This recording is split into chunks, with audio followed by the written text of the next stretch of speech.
à la Tour Eiffel, nous voulons voir comment les gens vivent vraiment ici. On remarque tout de suite que les rues sont presque exclusivement remplies de gens venus d'Afrique de l'Est. C'est une scène chaotique, avec d'innombrables boutiques vendant des épices, de la nourriture et des vêtements africains.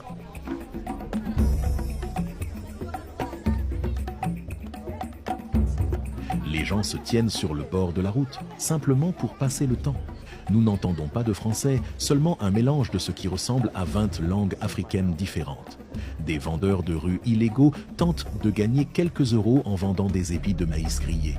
Ils deviennent agressifs dès qu'on les filme, car beaucoup n'ont pas de licence pour vendre. Sur notre chemin vers le centre-ville, nous voyons soudain une foule massive au bout de la rue. C'est le chaos absolu, un va-et-vient constant. C'est un marché, et les vendeurs crient pour promouvoir leurs produits. Mais ce n'est pas le marché pour lequel la France est mondialement connue. Il n'y a pas de fromage français, ni de pâtisseries odorantes. À la place, uniquement des marchandises importées d'Afrique. Des fruits comme des bananes, du cacao et beaucoup de viande bon marché. Les déchets sont simplement jetés au sol avec insouciance.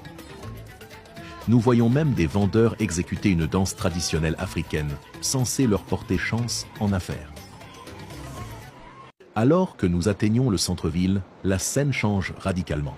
C'est ici que la pauvreté entre en collision avec le luxe. Nous voyons une femme avec un sac à dos Louis Vuitton passer nonchalamment à côté d'un homme visiblement drogué. La ville entière est parsemée de lieux de couchage improvisés où les gens affluent la nuit. Certains sans-abri passent leur journée dans ces camps, tandis que d'autres gisent simplement sur les places publiques. Souvent trop démunis pour ne serait-ce que s'abriter de la pluie. Un court trajet en taxi révèle l'ampleur réelle de la crise. À notre grand choc, nous voyons des milliers de tentes de sans-abri, entassées sous chaque pont du centre-ville. L'aspect des rues suggère que l'administration municipale de Paris a cessé de fonctionner depuis longtemps. Il y a des déchets à perte de vue. On voit fréquemment des montagnes entières d'ordures sur le bord de la route. Des encombrants jetés illégalement qui restent là à pourrir, parfois pendant des semaines. Même les poubelles publiques débordent. Et juste à côté de ces tas d'immondices, vous avez des gens calmement installés à la terrasse d'un café, dégustant leur fameux croissant français.